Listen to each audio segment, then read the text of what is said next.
perfectionist with it. I try to make sure each word you can feel the word that's being used as the consumer, if that makes sense. Love it, man. I love your passion behind it. Tom, what's up? Dr. Tachi, Aaron. It says Alexa, but it says Alexa. Alexa. Okay. Good morning. Good morning. Apologies Jason, for being a minute behind schedule. Can we do a quick reset for Let's me? do it. Exactly, Tom. And that's what we should do. I had an idea that we should start the live stream about a half hour in, too. I thought about that the other day. I wanted to propose that to you. But that's just something. I think we take people along for the full ride. Okay, seeing us when we go back and forth. Hello, our mic's on. Okay, so This not the smartest guys in the room. We do this room every Wednesday. We were starting to talk. I was pushing the little things up at the top where it says books, podcast, storytelling, and then I said, okay, and we're going to talk about details. I love talking about the details of a story, and Aaron jumped in with some just passion for detail and storytelling, which I appreciate that passion. So that is where we're at today, Tom. And then awesome, I love it. I wanted to go on that route of this. I've been reading Anthony Bourdain, Kitchen Confidential. I watched his documentary, and as soon as I saw the documentary, I saw that he sent an email one time to one of his friends. And the email was so well written and so interesting. The friend's wife was a publisher, showed the publisher the email, and they offered Anthony Bourdain a book deal right then. This is before he was Anthony Bourdain that traveled. This was before he had traveled the world for on his cooking shows. He had traveled the world and stuff. But so I wanted to know. I needed to get I like to study books and research and things like that, presidents, whatever. But I needed to see what was he writing about. So I started reading Kitchen Confidential. And the detail he writes with is so impressive. It is actually romantic. And I told my wife that one day, and I said, it's romantic, the book. And you would say, well, how is a story about a kitchen romantic? How is a story about, he talks about being a fishmonger. He talks about cutting chunks of beef, all that stuff. How is that romantic? Because he does it with such passion, because he does it with such love, such zest that you get it. And you're like, wow, this guy loved working the fryer. This guy loved the broiler. This guy loved the travel, the cutting fish, the tasting a mussel, all those things. And that's the detail that just excites me. And so that's where I was going in this. If you can make the reader, the viewer feel that, damn, you accomplished something. So go on, Tom, jump in on that, and then let's meet some of our friends. Yeah, man. You know what I think it is? What comes to mind? First of all, I wanted to ask: This is your first time reading Kitchen Confidential? Yes, sir. Okay, cool. So I haven't read it in years. I read it years ago. I also worked with the company and for the company that produced Anthony Bourdain's shows. So I met Anthony Bourdain a few times back in those days. And had read his book before then, was a fan of his writing style and was a fan of the show, the shows that he did. But I think what it was, the reason why Kitchen Confidential was so successful was it was the right book at the right time with the right author. And what I mean by that, I'm going to clarify that statement because that sounds like it could just be, generic bullshit, pardon my French. But what I mean by that is it came out in a time where there was not a lot of really engaging nonfiction coming out, right? That all of the sort of nonfiction, or the majority of nonfiction that was being published by the big publishing groups, by the large publishers, were very sort of staid biographies of famous people, political leaders, heads of state, blah, blah, blah, right? Like the very sort of staid, and it just sort of, his book, Kitchen Confidential, kind of fit into a place that nobody else was touching, right? It was kind of unexplored territory, and people were hungry for that because the nonfiction world had been staid for a while. in my opinion. The other thing was the right author. He was not someone who was famous for being an author, right? And he was not someone who was already famous. And I think that was an important distinction. People were used to seeing works from people who were famous, but not used to seeing works from unknowns. And there was some excitement about that, right? There was something that people got passionate about behind seeing a work like Kitchen Confidential from an unknown. And it also covered a topic that everyone could relate to because everyone's been to a restaurant, right? But we're not usually privy to the sort of inner workings of and the kitchen, what the kitchen looks like, right? And how restaurants actually work. We go in, we order our food, we get it delivered to our table, we eat it, we pay for it, we tip well, and then we go about our day, right? So, really getting to see that behind the scenes, that peek behind the curtain, I think was really interesting for a lot of people. And ultimately, I think it boiled down to the fact that Anthony Bourdain was incredibly passionate about food and the role food plays in culture, right? And that passion, I talk about this, not this specific example, but I talk about passion in my book, coming out later this year. But I talk about passion, and I talk about how it can't be faked, right?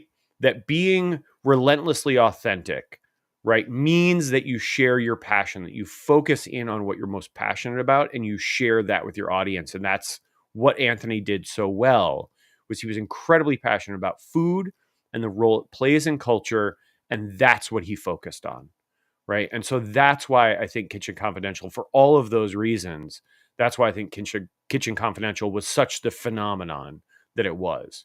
It still sells well today, right? So yeah, I don't know. That's my 14 cents. That was definitely more than 2 cents.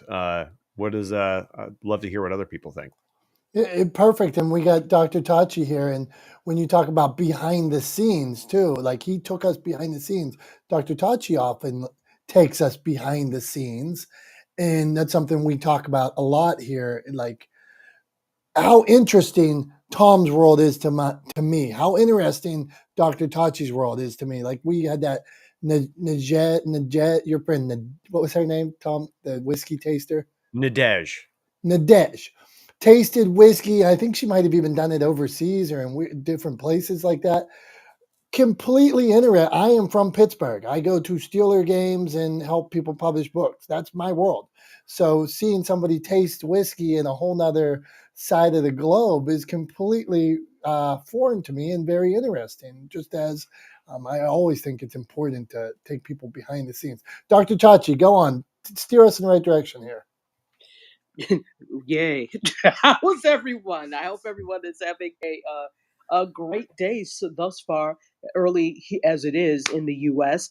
You're bringing up Anthony Bourdain, and I'm right with you. I have not read Kitchen Confidential yet, but I actually, as you were talking, am looking on Amazon to try and get it because I loved Anthony Bourdain. There was this, not only this realness, but just this respect, which, I think it can transfer to many fields, to many things that we do. This respect that he had for each culture that he went into.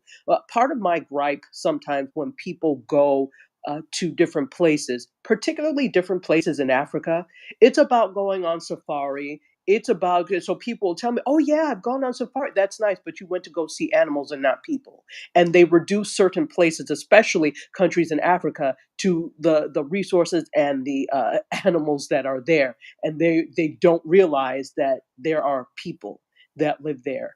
And I love the way that he went into all of these different cultures. And there was a respect for the culture first. Even though he was passionate about food, the food was secondary because it was about the people understanding who they are and learning who they are. So if we take that as a lesson into all of these things, especially, okay, in media, and I'm sure Tom can agree with this, it's about the person first. So when you're storytelling or you're telling a story, sometimes it's about an event. Sometimes it's about a place, but there are always people involved in those events and places. So always think about the human aspect and the person first. And I think that's a lesson that we can take from Anthony Bourdain and his approach to food, that it was always about people first.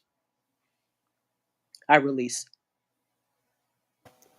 Dr. Tachi, that was absolutely beautiful, and I thank you for sharing it. Great, right? This the art of the story, and Dr. Tachi's sharing. It's about the people first. So, um, just thank you. That's all I can say. Stick around, Tom. I'm out of words already. Not the smartest guys in the room. Go on. I was just going to say, well, and I think along the lines of what Dr. Tachi's saying, to add to that, it's about the people first, because the people are what makes the story relatable, right? And that's such a key component to storytelling that is often overlooked. When you often I hear people, and we all have these people in our lives, right? We've all had this experience where you're out at a networking event, or at a gathering, even a gathering of friends, and there's that one person that you come across that cross your path regularly, who's a terrible storyteller. And I would be willing to bet that if you listen to that person tell stories, one of the defining characteristics of how they tell stories is they recite facts. They don't actually tell stories, right? And this goes back to what I was talking about a couple of weeks ago with Matt Stone and Trey Parker's "and then" instead of "but therefore," right? But those people just recite facts. They don't tell stories. And the reason why their stories are not relatable, why they're not enjoyable to listen to, why you don't go out of your way to talk to them and listen to their stories, is because they're not putting the people first. It's not about how the events impacted the people, right? Or the impact that situation had on the individual, how they felt, right? Kind of that visceral connection that we all feel with good stories. It's about, this happened, and then this happened, and then this happened. And you're like, I can't relate to that because that exact sequence of events has never happened to me. So it's entirely unrelatable, but we can all relate to human experience because we're all humans and we all have experiences, right? And those experiences are more analogous, more similar than they are different most of the time. So yeah, I think it's you put people first, and that's what makes stories relatable to the audience, right? To the listener. And that's what makes good stories, is the fact that the audience can see themselves in the characters and really relate and emote and empathize with them.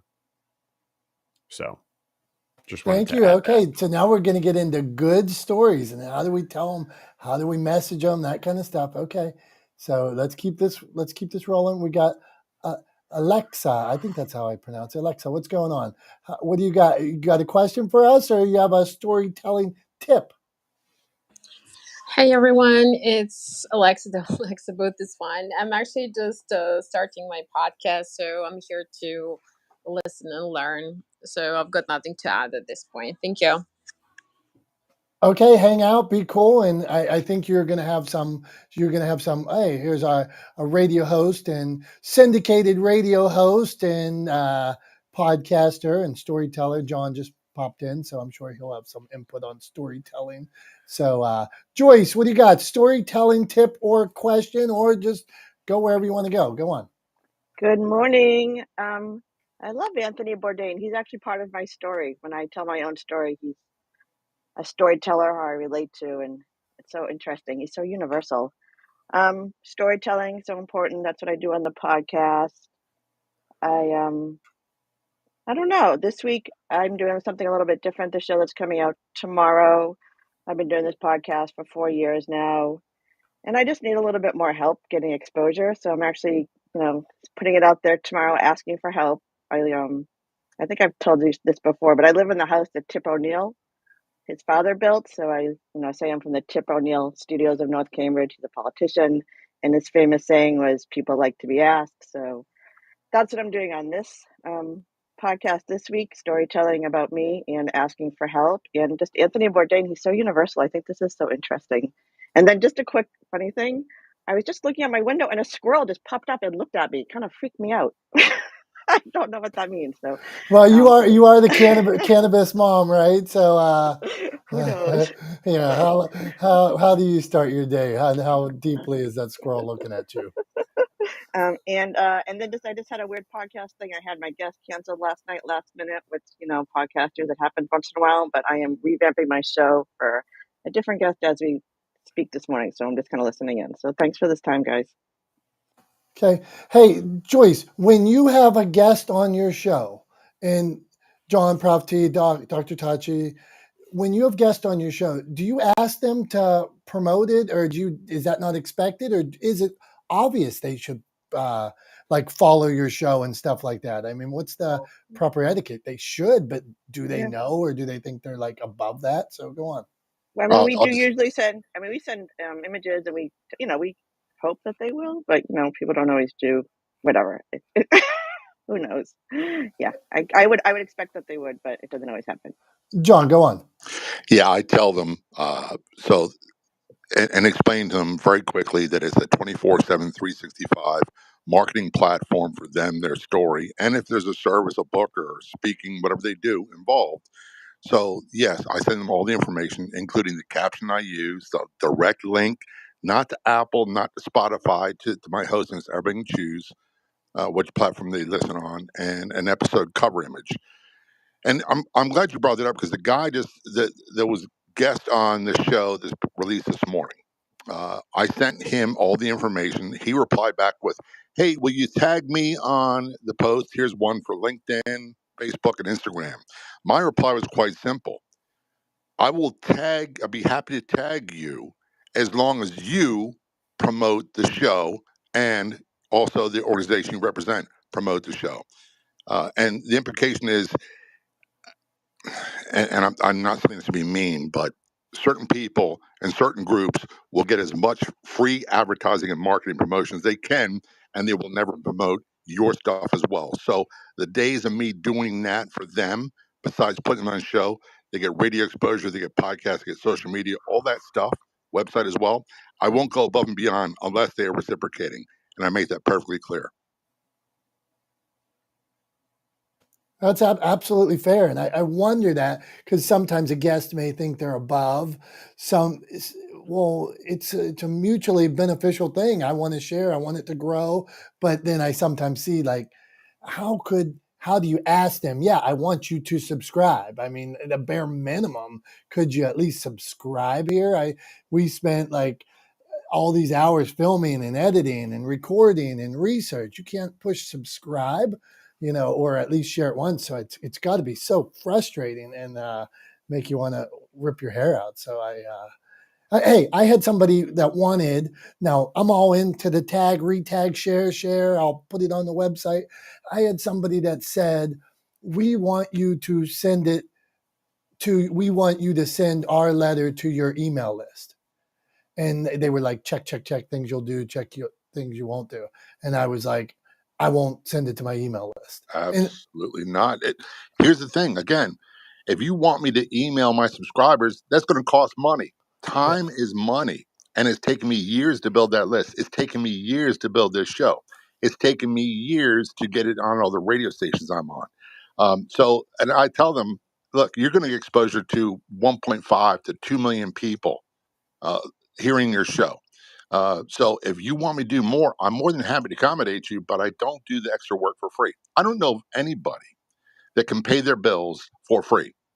Your landlord, your mortgage company, the travel company, the airlines, credit card companies, car payments, whatever it is, none of them takes promissory notes and demands for free promotion. So I don't work for free, nor should anybody else, ever. Good point, John. And I think one of the things that I concentrated on in 2022 was charging for ad hoc requests. These things that were really above and beyond the scope of the contract. And I will continue, like you say, well, we never agreed on that. And now you want me to do this, and this. Sure, there's always some value add, some extra giving and things like that. But then there's that's a whole nother job. That's going to take another team, things like that. But I wonder for you podcasters out there and radio, is there a point where you could say, here, I do this. This is part of it. I give you this, this, this, but I'll break down these clips and do this, this, and this. And here's a whole other, because when you have people's voices and videos and things like that, I wonder if there's almost like something that they would be willing to pay for. Just, yo, sure, I can buy the raws of these videos or these messages. I'd love to have it. How much you going to charge me? And like you said, John, it would cost more, but I am wondering about that. All right, let's go on, Tom. Tell me, make that a little bit more clear for me, because I think I have an answer for that, but I want to make sure that I'm understanding you correctly. Are you talking about like you have for a client you're providing a specific like service out, like I'm, or just a podcast host? So multiple things. So just to clarify for the podcaster. So let's say I have 100 authors and I try to get them podcast and radio shows and press, however, a morning show, whatever. Well, sometimes the majority of the time those are free. It's free for the author to go on. So there's a cost. Like there's a cost for John to have his team edit and things like that. And so now they get this message, they fill their platform, whatever. But what I'm suggesting is a podcaster, could they say, well, they give you the normal links of the pictures. They give you a picture to share that says that here's your show. They give you maybe what's it called, an audiogram where your voice is on the thing. Okay, each of those are levels of things you get sometimes from being a guest somewhere. What I'm saying is, okay, that's status.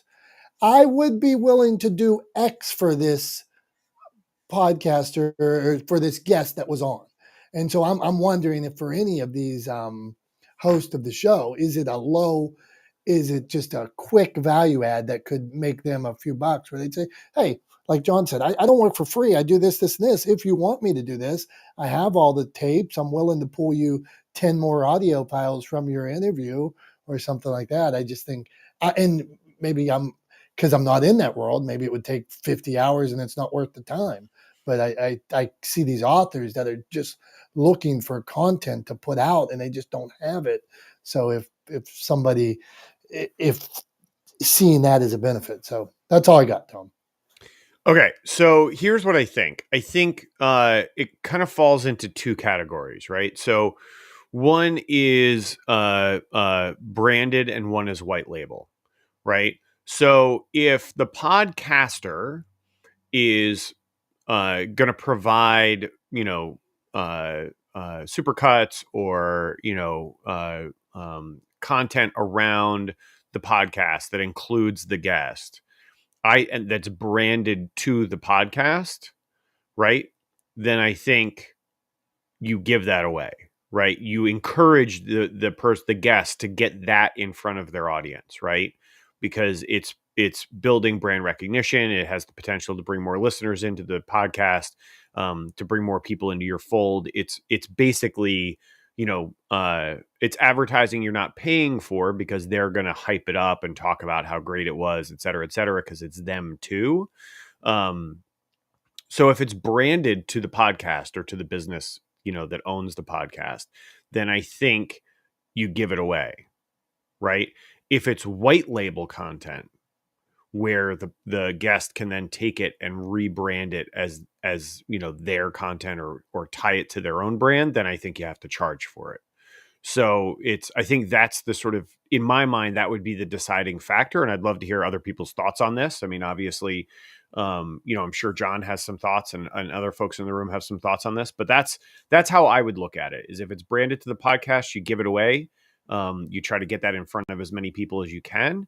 And then especially when it's endorsed, implicitly, and when it's white label content, then you charge for it. Yeah, Tom made a great point. So when I do the radio show and podcast, everything I put out is done for free. There's no expectation of payment. And what I would love for people to do is promote it as well. They all don't. So remember, the return for me as a podcaster or as a broadcaster is digital traffic or digital exposure. meaning being exposed to their audience on their websites, their social media, their email newsletter, any of that stuff. I would love to tell you that they all do that. I'll be willing to guess that 90% of my guests do not, or the vast majority that have those resources are so small, it doesn't make a huge difference. But it's the effort that counts. However, when people go into other things, kind of like Dominic talked about, would you do this, this, and this? That's beyond the scope of that. There is definitely a fee for that. So one of the ways to determine that is, and I'm just going to use an example of people like to use the term pay per play as if it's a negative. When you listen to terrestrial radio stations across the United States, particularly on weekends, and you hear a vitamin show, a real estate show, a car show, whatever it might be, those are what they call brokered programs where you pay per hour. You pay to be on a show. They treat you like a commercial, like an advertiser. And that's not necessarily a bad thing. That could be a very, very good thing if your business supports that. So you can look and say, look, I reach my potential reach per episode is 100,000 people. Look at what broker radio stations charge per hour for a weekend daytime slot for 1 hour, and that's what your rate can be. And don't be shy and say I'm only a podcaster. That's part of the problem. Podcasters are broadcasters, and creating a show for people to consume is our number one priority. If it becomes number two, number three, number four, more people are not going to consume the show and we don't grow. So when it comes to payment, if it's beyond the scope of what I do, then we discuss payment. If it's not, then it's all expected and part of the normal transaction for promoting my show. So kind of like Tom said, it comes with the territory. Thanks. John, thanks, brother. We appreciate this. We're talking, this is not the smartest guys in the room. We renamed it this year. So if it's your first time back, it's got a new name. We picked it up at the end of the year. We renamed it last year. Okay. How many episodes? 2023. Okay. I said if you haven't been here this year, you might not have seen it renamed yet. So, but yes, it was renamed last year. Not the smartest guys in the room. Go on, Tom. What breaking now? your chops. What? Breaking your chops. What breaking your now? Chops, What a jerk. Okay, so we're talking the love of storytelling, best ways to do it. Can you make money at it? Where should you do it? All these things. So Prof T, my friend, we got Prof T, and then we're coming to Jason. Go on, Prof T. Hey, everybody. Good morning, good afternoon, good evening, good now, wherever you are. Hey, Dom and Tom, I have to tell you, I think this room should be called definitely the smartest guys in the room because this content and this conversation is amazing. So I'm pinging in some of my friends because this is a really good topic. I can only speak to the stories part. And I'm learning as I go. And that's why I love this room. I learned so much. But my tip for stories is this: just be yourself. Because for me, I have found that, when you know somebody and then you see them on a stage or listening to them on the radio and you're like, that doesn't even sound like them. So I would say for me, the best tip I could offer is be yourself, speak in your voice, and just be you. Be you, do you. Thanks, Prof T. Over to you. Thanks. Hi, John Jay. Great topic stuff, by the way. Prof T, how do you pick up on if let's say you go on and you pretend to be somebody else, or you don't know what your voice is and you realize that, that wasn't me, or I was somebody else, or I don't have the voice that I want? How do you know, and how do you correct it? So I think because and you're knower. Like, I don't feel like I nailed it that time. For instance, if you did something where you felt a little less than, but I think the best piece of advice for that to know how and what to do, you gotta have people in your life that you can say, hey, just do me a favor, listen to this, watch the replay, or do me a favor, let me practice with you. I can't stress enough how important it is to have people that are doing what you are doing well speak into your life, as a coach, a mentor, an advisor, a consultant. That's how you know. Because if left to yourself, you may miss opportunities to grow and change. And you always want to be able to dig deep and access that deep part of your knower to bless the audience. This is always about benefiting the hearers. So I hope that answers the question. Thanks. Thank you, Prof. T. And earlier, Dr. Tachi said it's always about the people first when we were talking about the stories. So, yeah, two of our favorites sharing something similar. Okay, Jason, man, what do you got going on? Where you want? How do you want to weigh in on this? And sorry for the shitty segue. That's who I am. Sorry, I'm working on it, man. Okay, Jason, what do you got for us? I don't really know if I can really add to anything, but if you want to be a broadcaster, podcaster, vlogger, whatever, if you want to tell a good story, then you're going to have to learn how to listen to people that tell good stories. And it's like when I read to my kids, the one big difference when I read to my kids and my significant other, my future wife, she says, you put so much animation in your voice, like you imagine you're the being. Like we were reading Dragons Love Tacos the other night, and you accentuated certain words, and I'm like, because I imagine myself as a dragon telling you why I don't need to hear about tacos right now. you know if I start hearing about tacos, I'm going to start wanting to breathe my fire and destroy the castle or whatever. So the point is, I had to learn and watch myself in my YouTubes, and when I started listening to my own stuff, I learned about how I could start animating for interest. Because if it's like, remember the movie Ferris Bueller's Day Off, and the teacher's like, Bueller, Bueller, and you get that monotone voice. There's so many people that produce like this, create rooms like this, create streams like this, and they wonder why they don't get any attention. They wonder why that no one wants to listen. They may have really good content, like it's the thing they need to hear. But being a storyteller is, you're the imaginer. You're the one that's giving the imagination the gateways. Come with me on this journey. Come with me on this place of life where I'm exploring with you, or I'm really curious about these thoughts. And if you can get away from being the expert, because the storyteller isn't necessarily the expert.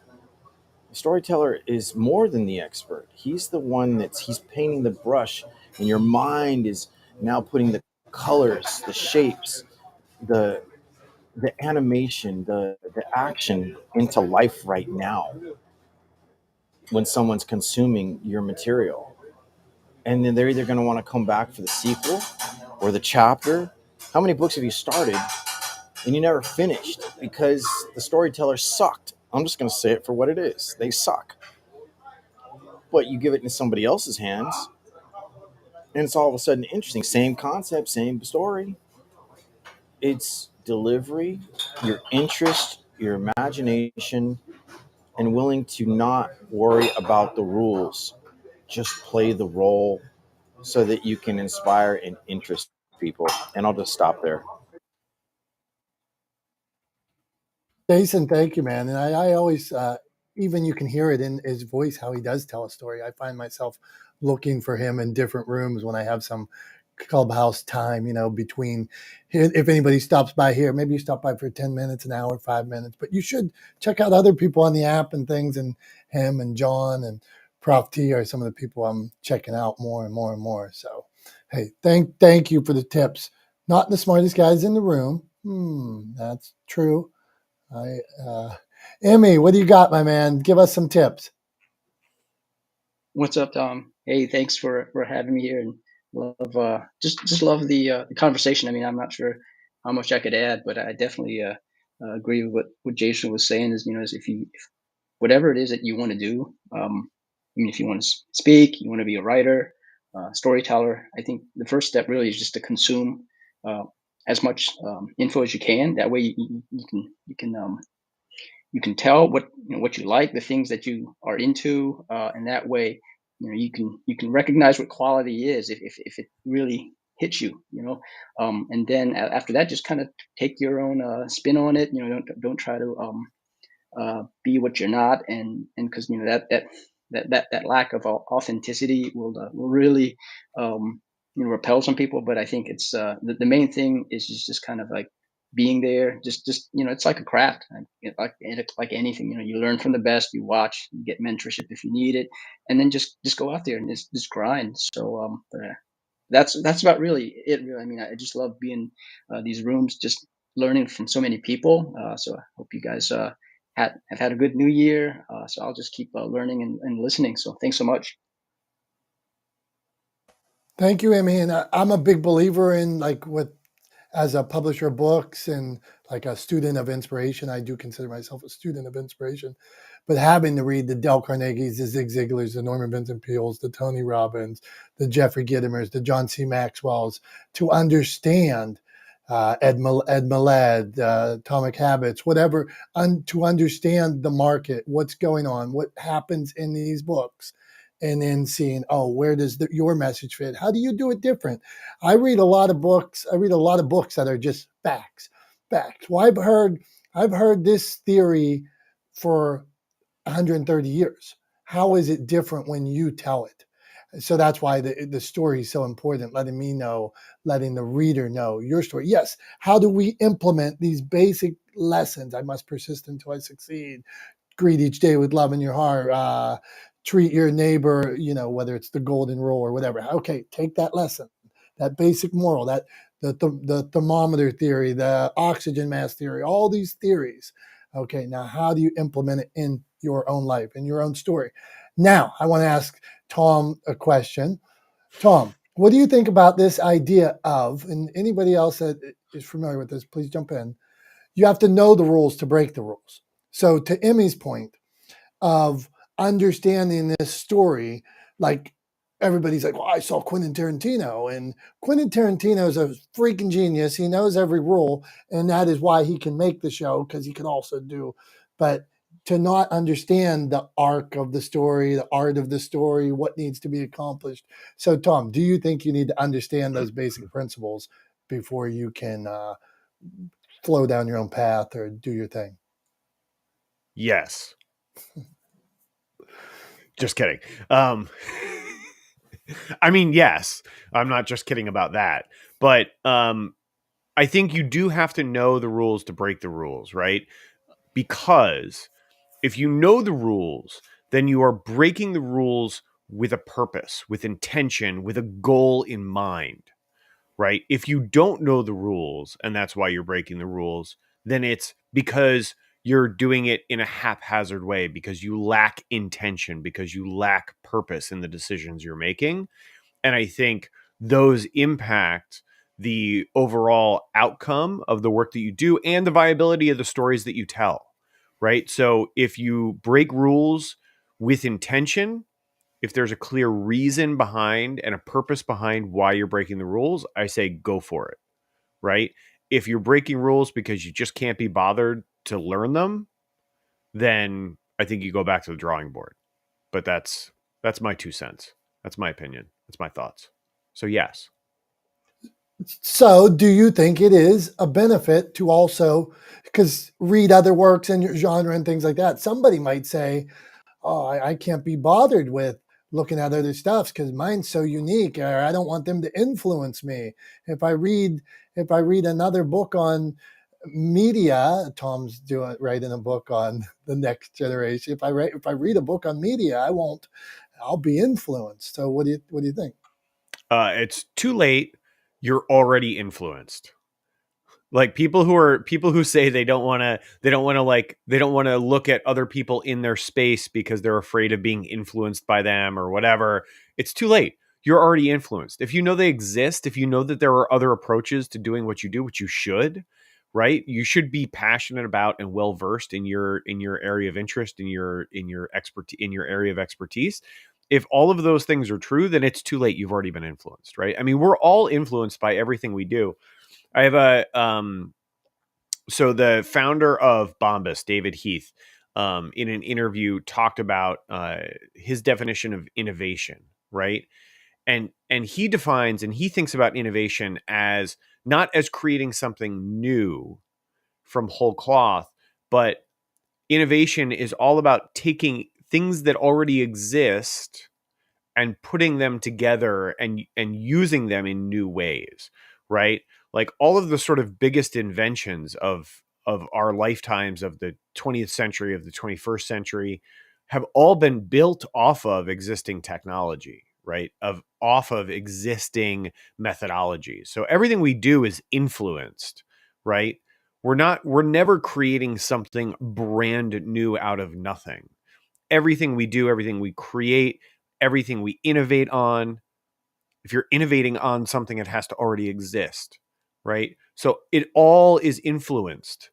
So I don't waste your time trying to put yourself in a vacuum and remove all outside influence because I don't know, somebody planted the seed in your head that you're just so special that you should just stand alone. Like, guess what? It's too late. You're already influenced. If you exist in the world, you've been influenced. So accept it. Use it to your advantage. Innovate off of it. But yeah, just you're influenced. Deal.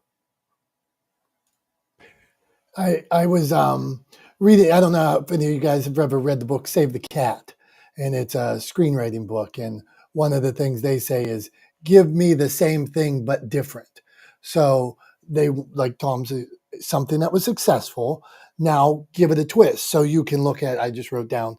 You can look at the movie Die Hard, and then as soon as you have the movie Die Hard, then you have that movie where Sandra Bullock and is on a bus. It's Die Hard on a bus. Then you have Harrison Ford in a plane. It's Die Hard on a plane. Then you have Sylvester Stallone in a tunnel. It's the same concept. Same with like Groundhog Day. They've done Groundhog Days that are scary movies, Groundhog Days that are motivational. You just keep, it's the same thing, but it is different. Give me something different. Hey, let's see here. Jason, Tom messaged me here. He said you wanted to add something. Go ahead, my friend. Well, a great example to watch the difference of a tone of a narrator, a storyteller. If you've never listened to The Alchemist by Pablo Coelho, narrated by Jeremy Irons, and then compare it to the other versions, when I listened to the other versions on YouTube, I was hearing some woman's voice, and it sounded like a child, and I just tuned out. But Jeremy's Iron's voice really captivate my imagination. And so my challenge would be to those, if you want to become a better storyteller, go read somebody else's work and try to present it like as if you were the one that were doing it, and take notes and listen to yourself and see, would you really listen to you? Would you want to continue going? How could you change the pitch? How could you change?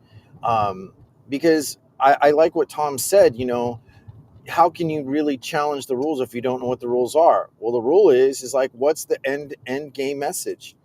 That's the rule. Where are you going with this? What's the point? What's the second rule? Attention. That is a rule. You can't have a storyteller be a storyteller unless someone is listening, reading, or attending. It's just that simple. So those are the simple rules. Now there's other supplemental and semantical rules that we make up that we think is successful. So I just wanted to add that point there. I got thanks for adding that, Jason. Really appreciate it. And to that end, I think along with what you're saying, I wanted to circle back to what Dom was saying right before that, and then I want to answer. Dan was asking a question of me in the chat that I want to answer real fast. Dom was saying, like that but different, or like that but new, or what was the phrase again, Dom? You're muted, dude. He was like referring to the diehards, or how many. It's same but different. Give me the same but different. Yeah, give me the as same. As soon as I start pinging people, you call on me. You're real spunky today. Go on. Give me the same but different, right? And what that made me think of was the fact that there are like a ton of, and one is like, by far the most recognized. But there are a ton of like story devices out there that people use, right? And probably the most recognized sort of story construct or device is the hero's journey, right? Which anybody who's done any work in storytelling, done any research in storytelling, like read about it, Googled it, has probably heard of the monomyth or the hero's journey. And that story structure, that construct that you can use, is exactly what Same But Different is all about, right? So it's give me the basic elements that make this story compelling, but give it to me in a new way, right? In the same way that, like, Homer's the Odyssey is an example of a hero's journey, in the same way that Star Wars is an example of a hero's journey, in the same way that the Harry Potter series is an example of a hero's journey, right? So all of those examples follow the same sort of prescription, the same structure. They're all adherent to the same construct, but they're different. So they're same but different. So that's a good way to think about that, is like, okay, the structure works. Don't fix what ain't broke, right? If the structure works, think about how you slot a news story or the narrative that you're trying to tell into a structure that is appealing to an audience, right? And then the question that Dan asked in the comments was, he said, if I'm saying that everything is influenced, how do you define original content, right? And so I would say that everything is influenced. There is no such thing as wholly original content, the likes of which has never been seen before, right? Which I think people get really hung up on that word original, and they think that it has to be unlike anything else that's ever been done. And I'm saying, not only is that an impossible standard to achieve, because whether you like it or not, if you've existed in the world, you have been influenced by the world around you, right? Like, period, end of story. I will die on that hill. You cannot convince me otherwise. Every single person who has ever lived has been influenced by the world around them. Like, we have this whole debate about nature versus nurture. Like, we could debate about the extent to which that's true, but it's happened, right? So original content is you putting, in my mind, it's you putting your particular spin, because while we're all influenced by the world around us, we are all also individuals. The way that influence impacts us, the way it shapes us and builds us as people, I think is unique, right? So when you make original content, it's original to you because there is only you. You are the only person in the world that has your exact lived experience. No one else does, right? And we know this is true. Like, we look at nature versus nurture debates and things like that. You look at studies on identical twins who are genetically identical but have very different life outcomes, and it's because we're all impacted by the world around us. And that even with even with being genetically identical, twins can be, different from the start. I believe that, people are gay not by choice, but by I don't know what's the right word. I don't want to say design. That's the word that popped into my head, but not by choice, right? People are not gay by choice. It is not a choice, right? Any more than I'm straight by choice. I know I grew up with a set of identical twins, one of whom is gay, both men, one of whom is gay and one of whom is straight. So, we're all individual. We're all impacted differently. We're the only ones that has our unique life experience. So that's what I think. I think that's what original content is it's your particular spin on content. It's not that the content itself is original. It's your take is what is the original. It's what you add is what is the original part, I think. If that makes sense. Hopefully that answers your question, Dan. And I appreciate that you weren't disagreeing, just curious and happy to Well, talk about it. and I appreciate every time I've come in recently, you've been on your way out to your show. So I figured I would try to get some opinion out of you before you left. Hey, thank you, Dan. Thank you. Okay, stick around, my man. Not the smartest guys in the room.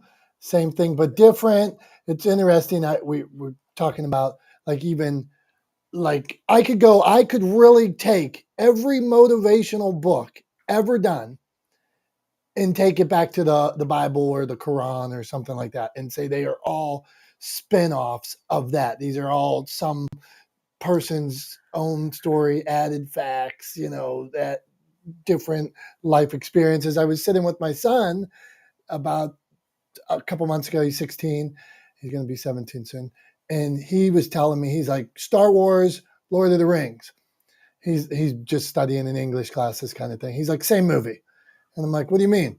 And, because he's like, same mentor. He names, he's like, this guy, he lost his parents, and he had to go away. All these things, it's like, because to Dan's point, it's completely different.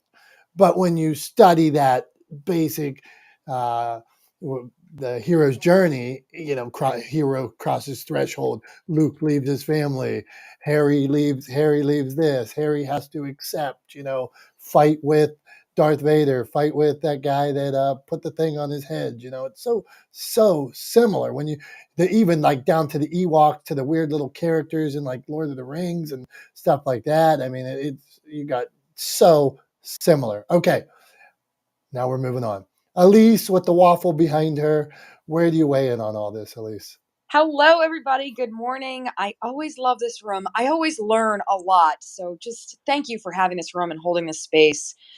And it's an interesting concept that we're talking about, particularly with regards to, some of the stories that we tell and the underlying themes or narratives. And I think everybody in this room has done a really great job of articulating how many of these different stories, they all look and dress differently, but underneath them, they are very much the same journey. And I have a great deal of appreciation for recognizing that.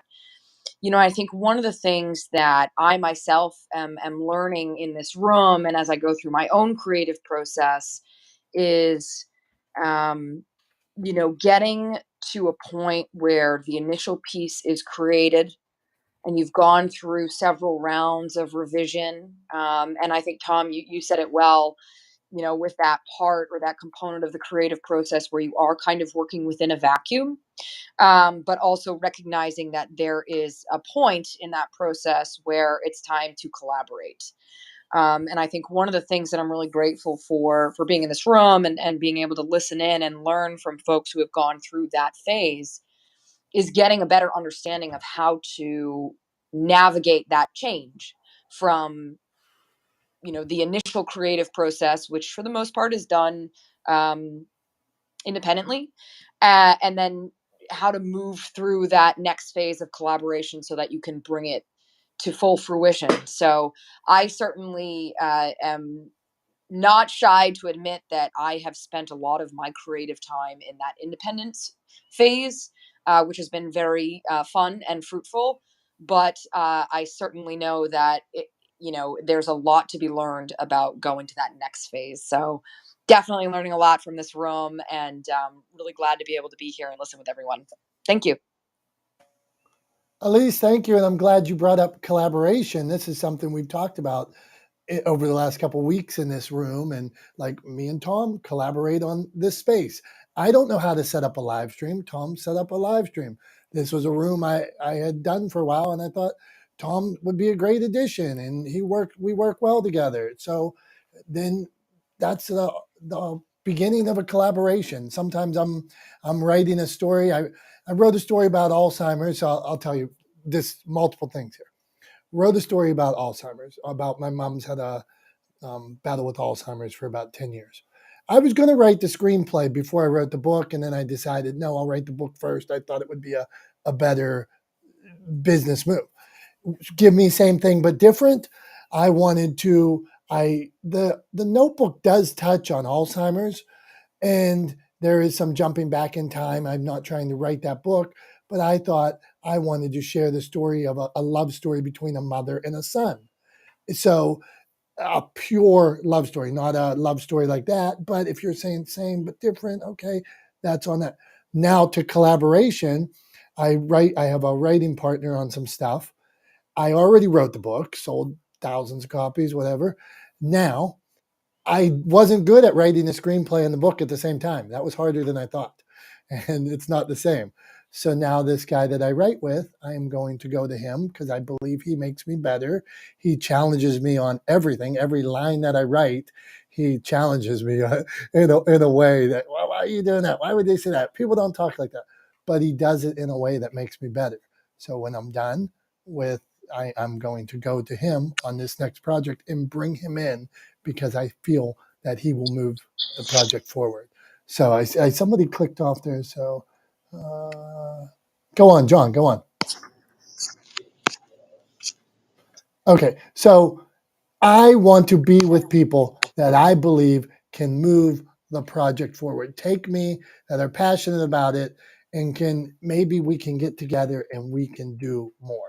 So that's my thoughts on collaboration. Tom, Dr. Tachi, Jason, what do you think? I mean, I'm a huge fan of collaborating in general. It is sort of fundamental to my whole approach to business, right? Is that I don't believe so much in competition as I believe in collaboration. And I see that a lot in the small business world in particular. You get into regions and people are very concerned about somebody else stepping on their toes, uh, somebody else horning in on their business or stealing their business. And it's because I believe we have this idea that business is a zero sum game, right? And it really isn't. It's not a zero sum game. Life is not a zero sum game, right? I understand that people think of it as a zero sum game because it involves money, right? But I think that's short sighted. It's not a zero sum game. There's plenty of pie to go around. And in working together, we can find ways not only to divide that pie up, but to make more pie, right? So that when we work together, there's always pie for people to have a piece of, right? That pie is, that we're continually reinvigorating, rejuvenating, adding to baking more pies. Now I'm hungry for a slice of pie. But we're continually adding to that pie so that it grows with us, with our businesses, with our communities, with the economy, so that everyone can have a piece, right? I 100% agree. I think collaboration is truly the best way to uh, really build sustainable, long-lasting relationships and businesses. But Well, you also get to use the ability to borrow someone else's credibility to hold and build your own, which is, that watering of plants of everybody trying to grow together. That's really the best way to do it in all capacity. Everybody has a car guy, an insurance guy, a barber. You got to have a specific person, specific situation, and it works well. If you can find somebody that works well in what you're trying to do, the student can become the teacher at any time, right? yeah, and to lend your credibility to other people too, I think is another important part that's often overlooked. But the value of, or the impact on you as an individual of giving to others cannot be understated. And so yeah, I think lending your credibility to other people as well is incredibly beneficial. Okay, now we got to talk about something important. I'm going around to each person in this room. You asked for it. I want to know two answers, quick. Have you ever baked a pie, and what is your favorite pie? Aaron, go on. Yes, and it's apple pie, man. All right, yes, and apple. Tom. Yes, apple, pumpkin, banana cream. I don't know. I've made a bunch of different kinds of pie. Okay, anyway, is banana cream a pie? Yeah, I guess it is, but it's really It's different. got a Go on. crust. Oh, well, cheesecake, which is technically a pie, I think too. Fair. Okay, Jason. Yeah, I've baked peach, apple, berry. Yes. Damn, I have not ever baked a pie. I want to get into baking this year. That's one of my goals. Okay, Dr. Tachi, you ever bake a pie? What's your favorite? Yes, I have, and three favorites: apple, sweet potato, and even though peach cobbler is not technically a pie, it has a crust, so it's pie. Uh, who knew a crust made a pie? Okay, this is I'm learning something. See, this is why we're not the smartest guys in the room. I just learned a pie has Well, to I have a have a crust. question about that. Okay, Yeah. does a cobbler come square or does it come in a pie plate? It can come in whatever you like it to come in. It depends on what you bake it in. So there, Great Jason. answer. Yeah. So there, Joyce. Pie. What's your favorite? I'm not much of a kitchen person, but I do make a nice fruit galette, which is like sort of a easy version of a pie. You just kind of fold the dough over the fruit. So that is what I like to make. Does it have a crust? Oh yeah, it's a crust. It's all crust. There you go. It counts. John, what do you got, man? Yes, I have baked, but not since I was a kid. And I used to bake a lot because we had a pecan tree in our yard was pecan pie. And I really suck at it. My favorite's cherry. Pecan pie. Very good. Okay. Emmy, what do you got? And we love pie. I got to go with apple and pumpkin. We've done peach too, and with only the cobbler. And I like Dr. Tachi's answer because I definitely agree. Cobbler is pie. Cobbler's pie. You heard it. Okay. Last one. Jess, what do you got? Have you ever made a pie, and what is your favorite? Coconut cream pie. Oh, the cream pie. And my favorite is, ooh, I really don't have a favorite. I just like to cook. It's a way, it's an outlet. And in my culture, it's just a way of sharing love and community and stuff like that. But good morning to everyone. And I'm glad to hear so many wonderful voices and just be here. Thank you. Hey, well, Jess, and since we're right to you, we'll start this back at you. As a magazine publisher and storyteller and writer, what would you advise storytellers? Authentic. Be authentic. Believe me that it doesn't matter what your story is. What matters is it being crafted and you being comfortable enough with how it's being told. And this room is full of like masterminds in the art of storytelling and podcasting. I mean, John, just a wealth of knowledge there, you know. Tom, Dom, I mean, Jason, Dr. Tachi, like I used to come to this room all the time and I had to take a break. I moved. I now reside in Panama City Beach, Florida. So it's, a lot of change, but this room here is by far, since I've been on Clubhouse since its inception, provides so much quality. And just, you know what, you guys are more than just, just more than not the smartest guys. You guys are extremely smart, and I will say that. And everyone in this room has just a pivotal role, and you all touch my heart professionally and personally, and I just want to express that gratitude to everybody. Jess, thank you. And we always appreciate you and your content. And anytime you tag us and things like that, you're out there doing it. So keep up the good work. I want to share quickly with everybody a tip for new storytellers. Sometimes I'll come across people that are writing a book and they won't have talked about the book much. And let's say when I wrote my first book 10 years ago, it might have been longer than that. I think I started writing my first book in 2005. A lot more than 10 years. Okay.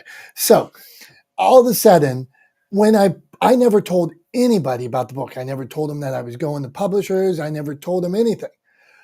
Then the book came out. I had to learn to tell the story. I had to learn to get comfortable with it. I hadn't even teased it. Nobody knew. Talk about how to not sell books on day one. Tell nobody that you're writing a book so nobody knows about it. But where I'm going with this is to be comfortable with that story. I want you to turn your camera around. Even if it's 15 seconds on TikTok, even if it's 20 seconds on Facebook, you have to be able to turn the camera around. There, I'm holding my camera, turn it around and talk into it for 15 seconds, 20 seconds about what your story's about. And people are like, well, I'm going to do that when the book's out. Well, here's the problem. If you can't do that now, how much harder is it going to be when you put you put a year into this, and now you're just going to talk about it then? Just give us a piece, give us a little component, give us some. Start getting comfortable, turning that camera around, talking into it, and sharing that message. It could be just a little piece of it, and I think you will be far um, ahead of had you waited until that book was out. You have to get comfortable sharing that story, because all of a sudden what happens is every author has author reluctancy.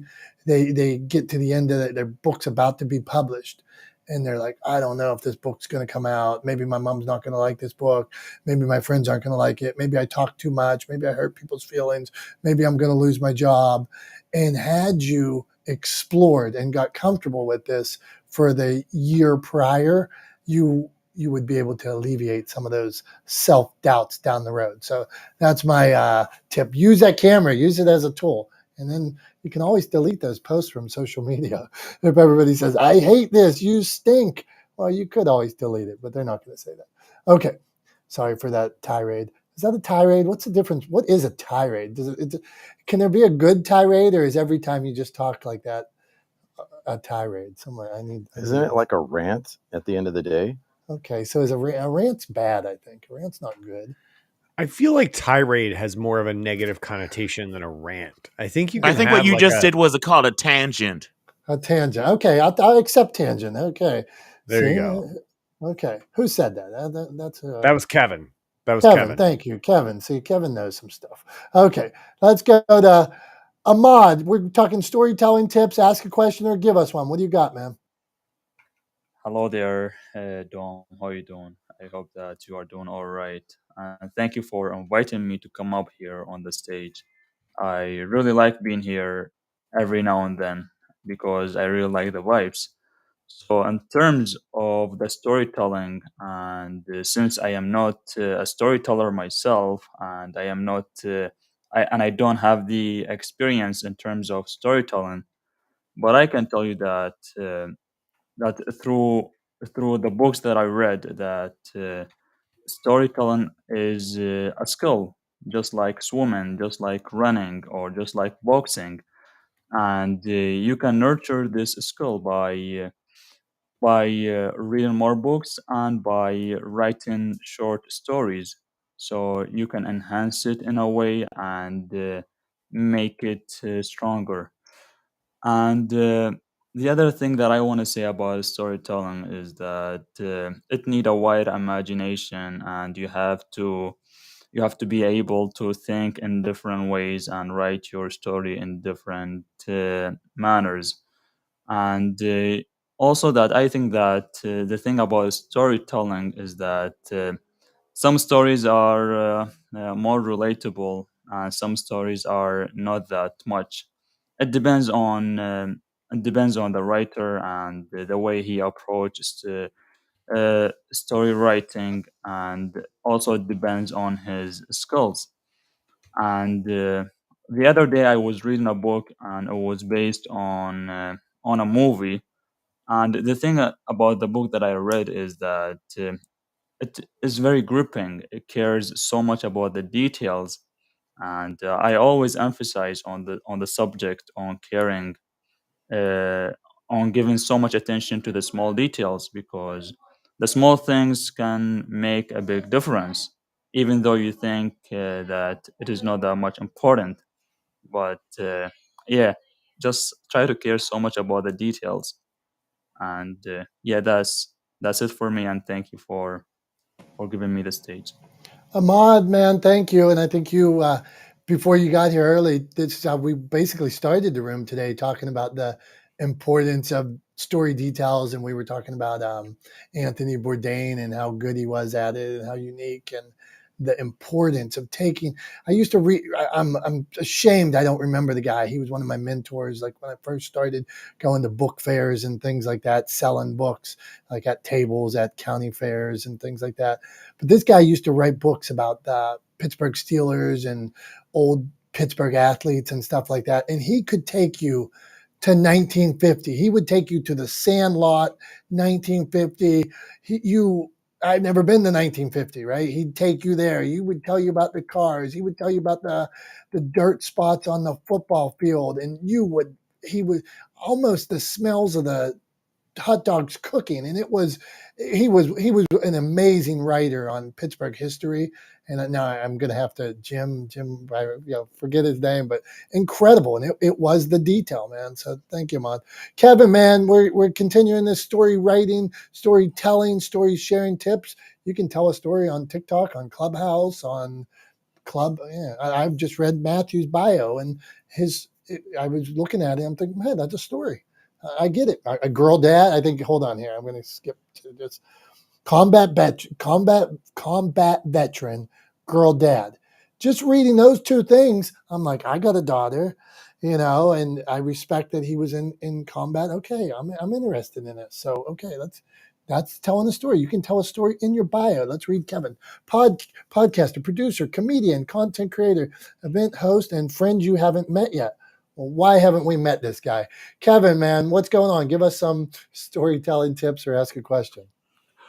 Okay, well, wish I had gotten here when the room started so I could have heard all of the discussion. But I heard a little bit earlier when someone was talking about the idea that there's only so many stories and we keep hearing different versions of the same story. And one thing that I think is important is realizing your perspective and that your eye view is unique even if you're telling the same kind of story. And someone was mentioned something about being relatable. I feel like all stories and all human experiences are relatable because they all get down to core things: love and loss and passion and desire and drive. All these core human things we have. You can be a world away and you can desire something that I know nothing about, but I understand desire, I understand drive, I understand loss. And if you can't get what you want, the disappointment, we all can understand that. That's all a part of our human journeys. And so I feel like all stories are relatable if they're told the right way. And you tell that story by sharing those core feelings, those core emotions, those core drives that we have as humans.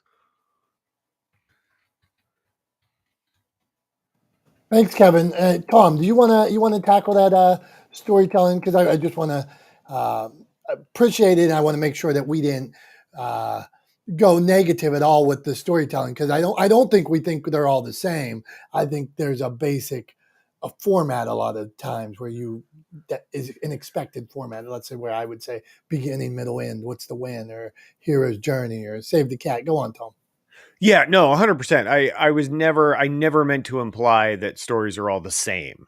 I meant to say, like, what I was saying was that there are, kind of constructs that work for storytelling, right? And there are sort of rules to storytelling, like we were talking about before, that, you have to know the rules to break the rules, right? There are rules to storytelling. There are ways of telling stories that are objectively right better than others. And so what I was saying was that it's important to tell stories in a way that makes them relatable. Not that not all stories are relatable, but they're not all told in relatable ways, right?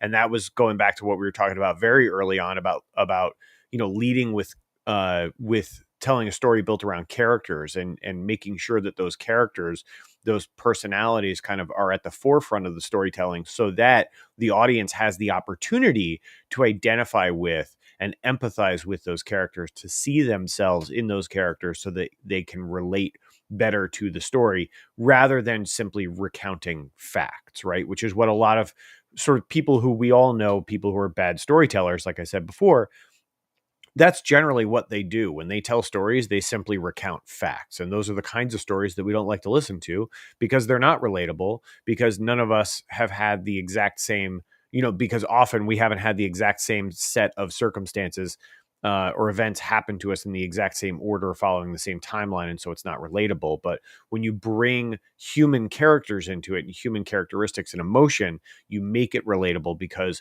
those are universal. Those are things we all share. So I think we agree. I think I just want to make sure, to clarify that a little bit. But I think ultimately Kevin and I agree.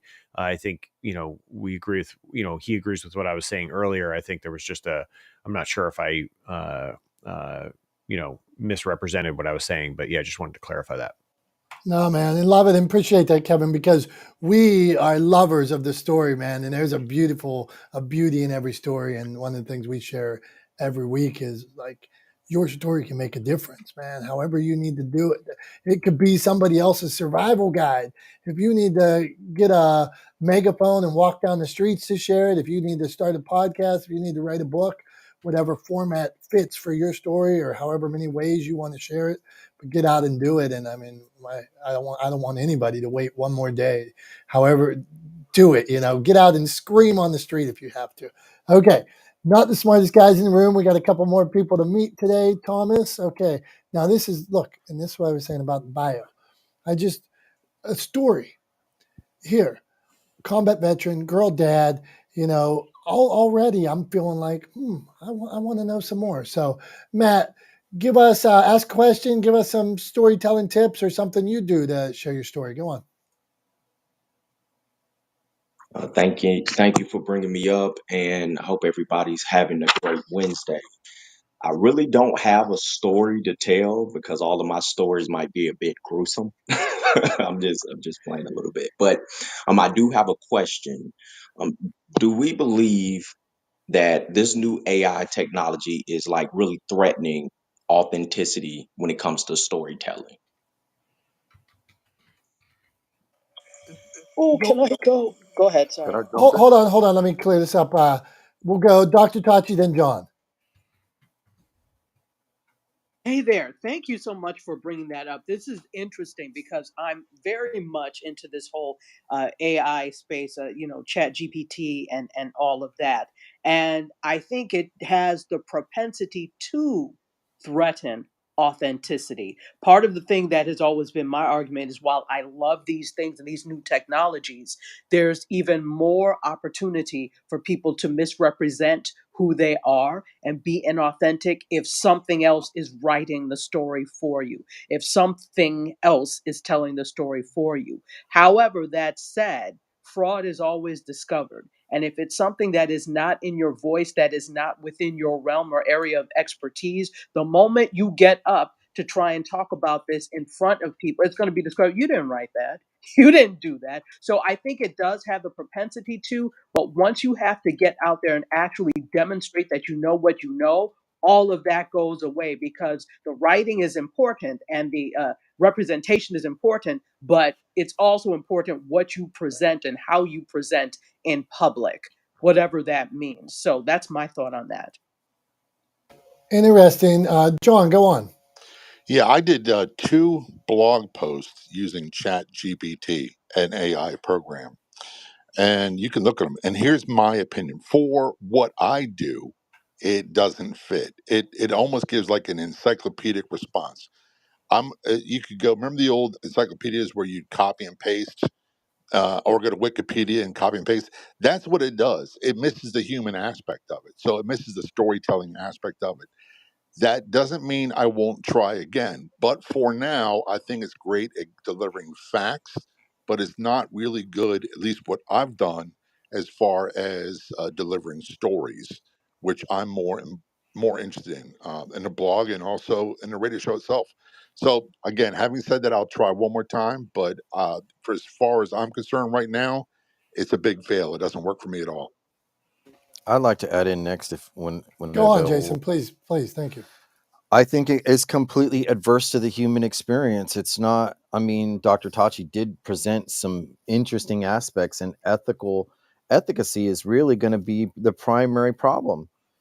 Because, I mean, look at once we got phones and it accessed Google, Google became one of the biggest companies out there, and people wanted a fast, quick answer. And then now we move into the next segment of algorithms, your relevancy as a storyteller, content creator, whatever you want to call you, and then add the next, just like what John said, if it's creating for you what is really yours. It may not fit you now, but will it later? And it only learns and does better if you give the input, the data. So first, you're going to give it the amount of keystrokes, the wordplay.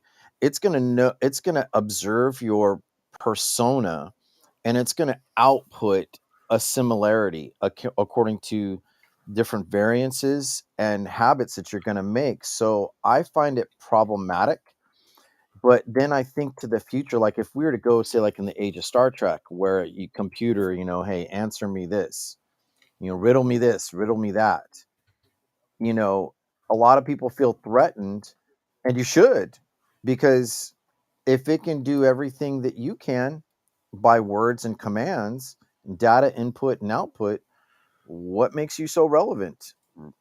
People aim to lose because the design, the ethics in it, it's not presented and evaluated, because it's either efficacy or profits. Which do you prefer? Well, most of us are going to fight for profits so we can have our say and have the keys to the castle we can determine. But we're also giving up ground. So I think for the storyteller, it can be great as a tool to give you, like, look, I'm trying to write a story on serial killers. And you're writing a prompt in GPT, like top 10 results for serial killers in California.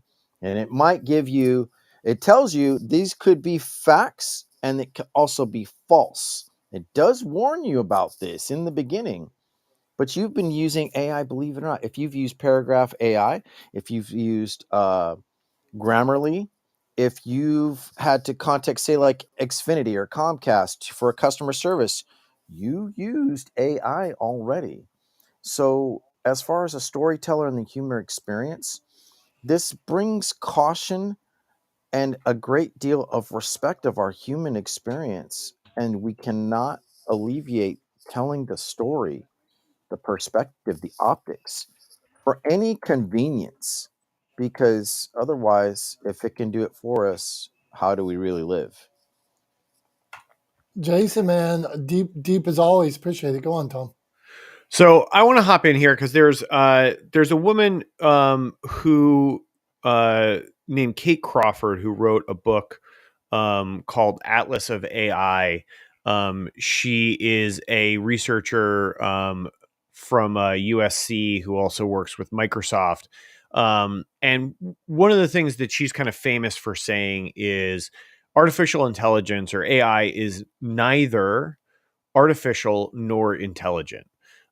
There's this sort of like false equivalency that has been placed on these artificial intelligence programs or softwares like ChatGPT. And that false equivalence is that they function like human brains do. And the fact is that they definitely don't. And the other thing, too, is they're made of sort of natural resources and man-made content and information, and curated content and information that's been curated by humans traditionally. So I think a better way to think about something like Chat GPT or other AIs is that they're really aggregators and amalgamators, right? They're not intelligence. They don't operate on their own. They can't do anything if you don't direct them to do it, right? So think of it that way. Think of them as the tools that they are, right? Chat GPT is not going to, it is not the sort of artificial intelligence that, is often talked about in like science fiction or in dystopian films where, sentient machines take over the world. I'm thinking of the Matrix off the top of my head, right? It is not the stuff of science fiction.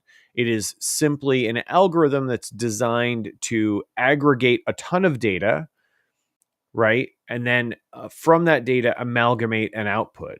And so, so they're aggregators and amalgamators. They're not independently intelligent. So the whole artificial intelligence thing is a bit of a misnomer because they can't do anything on their own without being directed to do it. In fact, if you've ever typed a text on a smartphone, you've used AI, because the same kind of algorithms that have been developed for predictive texting and autocorrect, right? That's on every smartphone that you type with, right?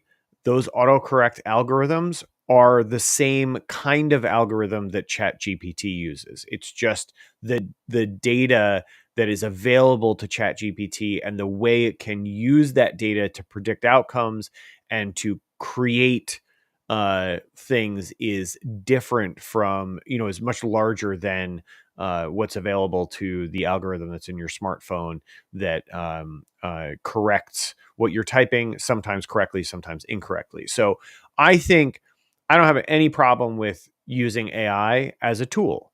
I think it can be a great tool, especially if you want to turn out a bunch of text content and article content and stuff like that. You can feed information into it and you can have it spit out an amalgamation of the information you put into it, or other information that's available, online.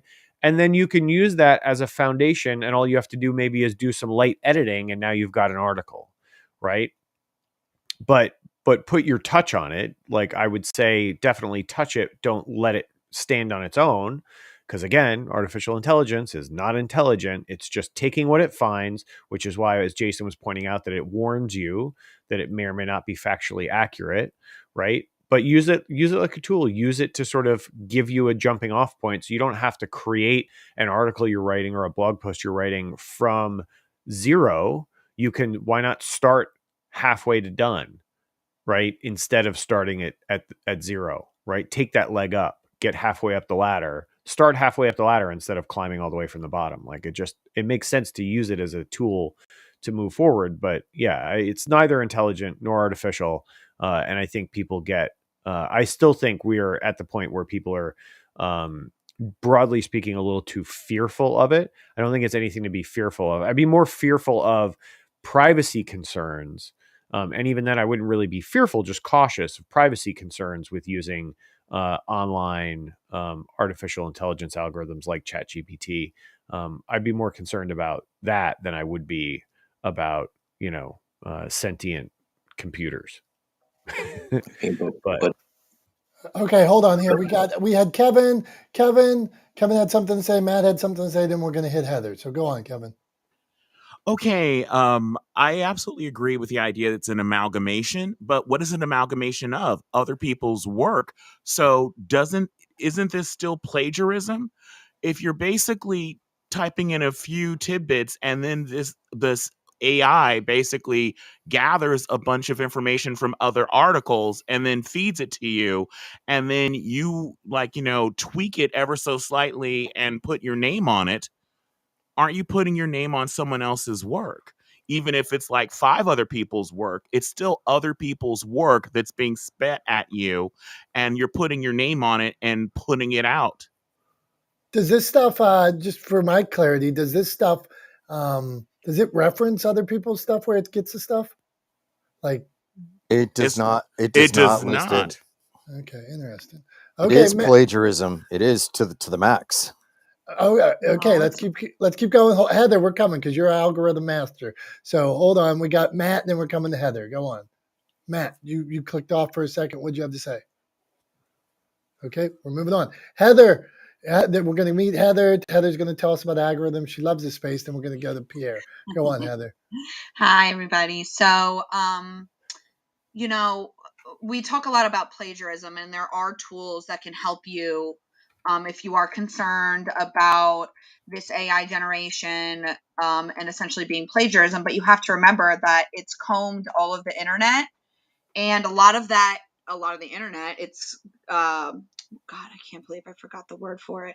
Like open Free source, like game. WordPress is open source, Creative Commons, copyright free. So it may scour the internet, but it also may be pulling just the Creative Commons information. And then you putting a social media post online, that in itself, you don't own the Creative Commons or the copyright to a social media post, because you're putting it out in the public domain on social media, out onto the internet. So, you might want to read the privacy policy and all that stuff for social media profiles, because we do not own any of this crap anymore. But if you are concerned, there are multiple tools that will help you. So, there's Grammarly has a plagiarism tool. And then there's also a new one that just came out specifically for this, and it's called gpt0.me. And you can basically like copy and paste. Like, let's say you're worried that an ebook you just bought was created by ChatGPT. You can go to gpt0.me. I'm typing it in the chat.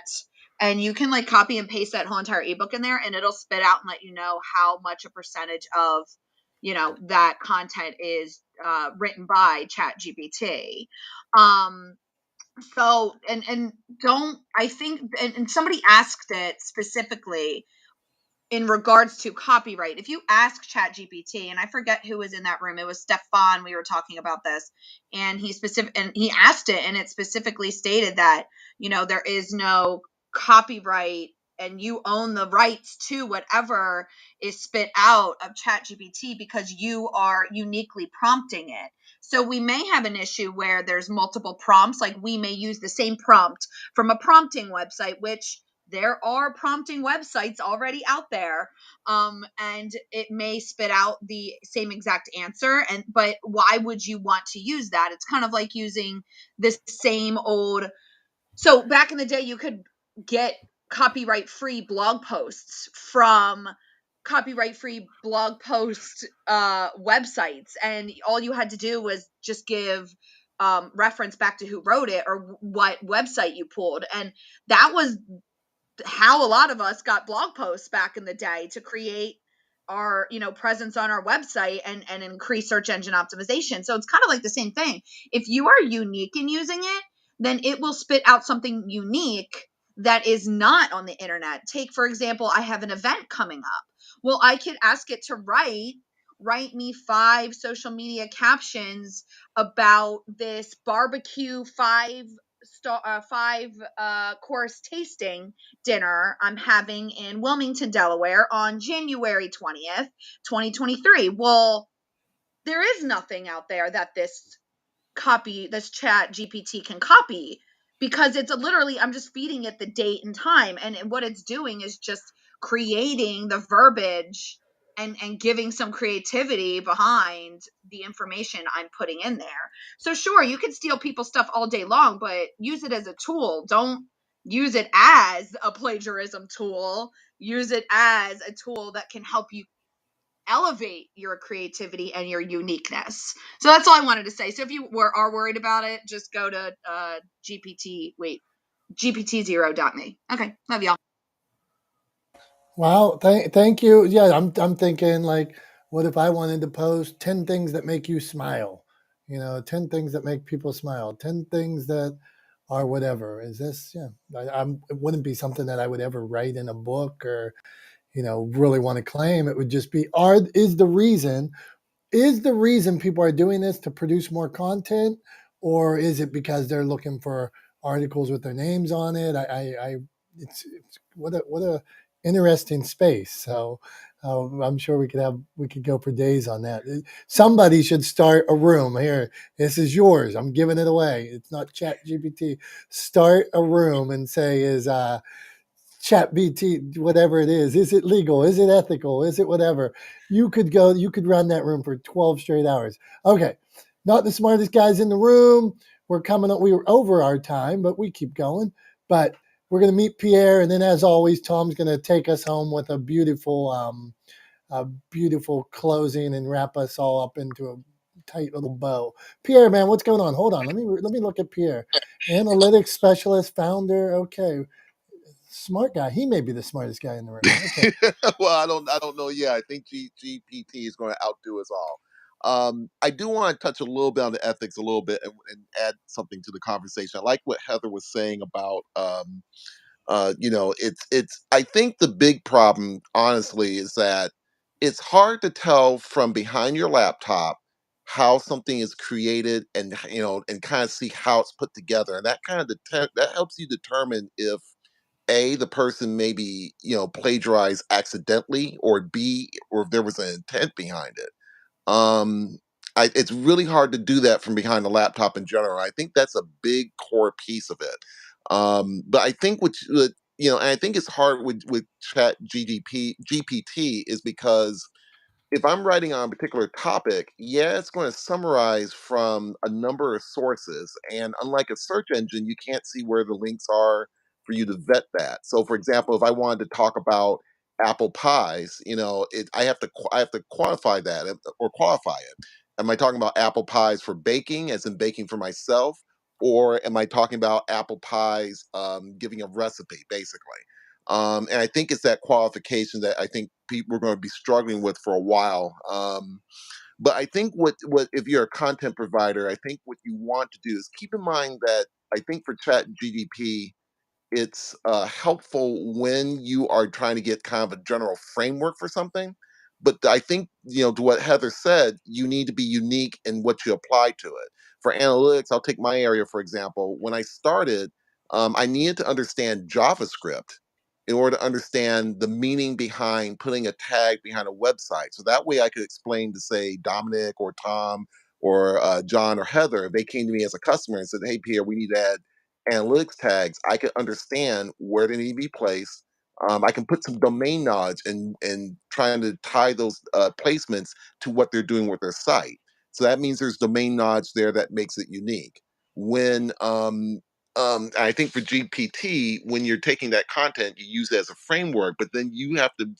I think the pushback becomes you have to bring some sort of domain knowledge and figuring out what needs to be applied. Now, for when I talk about JavaScript, JavaScript is a big programming language. There's a lot of different subjects to it. Promises. I didn't need to know promises when I started. Same thing for Chat GPT. If I were writing something on R programming, it could give me a code, but that code is only good up to 2021 because of the when they designed it, they only had information up to that date. There's literally frameworks, dependencies. There's actually a thing called Pipe that came out after 2021. So I say this to say, when you apply whatever you do with that tool, look at the domain knowledge, and if somebody's writing with something, look at how consistent they are from their articles to their videos to even to Clubhouse. And I think what you'll get is a sense of consistency. It's kind of hard to be, an expert in one area and then, come onto a video and you're kind of like flubbing it on everything else. I think that expertise comes through. And that will help you in terms of kind of figuring out, is this being consistent? So I'll say this here and land my plane here to let others speak as well. And thanks for allowing me to come on the stage to offer that. Thanks, Pierre. Appreciate that, and I couldn't agree more. Honestly, I think what you hit on, what Heather was talking about, and what I was trying to, and I don't think I nailed it, but I was trying to kind of get to that point earlier when I was talking about using it as a tool, right? Using these things as tools, because that's ultimately what they are, right? Can Chat GPT draft a blog post for you? Absolutely. Can you have it write an article for you? Definitely. Should you then turn around and publish that article without adding anything or taking anything out of it yourself, without kind of giving it, without editing it? Absolutely not. Right. And that's because it is an aggregator, right? It is pulling from data points or data sets that have been inputted into it, that it has access to compile that article, right? It's compiling information. But it is not contextualizing that information well. And you, by editing it, are adding your perspective, right? And that's what makes it unique, right? Because you are the only person to ever have your lived experience. You are the only person to have everything that's happened to you in your life happen to you in exactly the way it's happened to you, right? That is the thing that makes each of us individual, right? Is our experience in this world. Everyone's experience is just a little bit different. Okay. So I think it's super important that you treat it like a tool. Think of it as a leg up, right? If you want to think of writing an article as uh, a 5-story walk up, right? A 5-story walk up apartment building, right? If you're writing an article and getting to finishing that article is akin to getting to the rooftop of that 5-story walk up, well, using something like ChatGPT can mean that you start on the 3rd floor rather than starting on the street. And that's where I think it's super useful.